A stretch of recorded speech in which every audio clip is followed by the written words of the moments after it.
If I could go back in a time machine and kind of tell my younger self at Refinery that first day, I would tell myself not to be as scared as I was of following my instinct and my intuition, because 9 times out of 10 it was right, and that 10th time it wasn't as scary as I thought it was, or it wasn't as big of a deal as I thought it was, and I needed to stop doubting myself as much as I did. My name is Megan McIntyre. I'm the Beauty Features Director for Refinery29, and Refinery29 is one of the world's leading independent destinations for women for lifestyle, beauty, health, and fashion. So my hardest, scariest day at work was probably actually my first day. I was all by myself. I didn't really know exactly what I was doing, and I was with all the cool kids.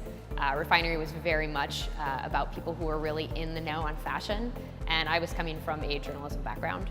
I kind of had to jump in. It was just a little nerve-wracking, but it was really fun to be able to have the creativity to build it and do what I did best. My favorite day at work, one of the coolest things I've ever done, was actually a one-on-one with Susan Sarandon, who I thought was amazing. She's such an inspirational person. So I got to sit in a hotel room in Cannes during the film festival and talk to her about aging and what it means to be a woman over a certain age and how that affects beauty. And she had some really great things to say. One of my favorite quotes was, "It's not about anti-aging, it's about doing something that makes you not invisible, because after a certain age, women in this industry tend to be invisible." I think the advice that I'd give to founders is, first, focus on one thing and do it really well. A lot of people will try to expand too quickly, and it's great if you have a great idea and you come out with 500 lipsticks, but if you haven't made a name for yourself yet, you might not get anyone in the door to buy even one lipstick. So really focus on that one thing, doing it well, and differentiate yourself in the market.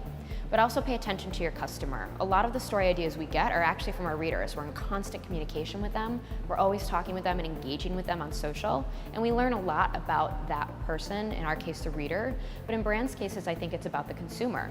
The consumer is the one buying your products, hence consumer. They have a lot of interesting things to say, and they want to be able to talk with the brand and feel heard.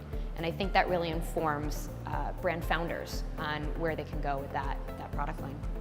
I think that technology and digital has really given that instant gratification and instant access for people. It used to be you would look at something in a magazine, be like, oh, this is cool, I like it, or you'd see it in the paper, and then you'd have to bookmark it and take it to the beauty counter and ask people about it.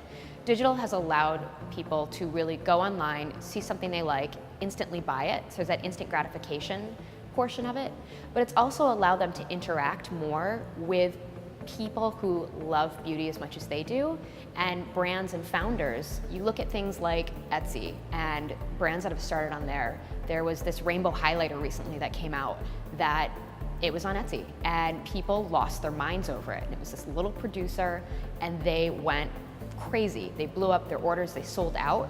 Those types of things wouldn't happen in a pre-digital age. There's so many more avenues for people to go about distributing and allowing consumption of those products. And then as we grow, and you can look at Korean beauty, that's a great example of how R&D, how technology has been integrated into beauty brands, and it just keeps growing and growing. I'm constantly amazed. And that's one of the cool things about beauty, is it's never stagnant. There's always something new to learn, something new that's come out, and new ways to look at things.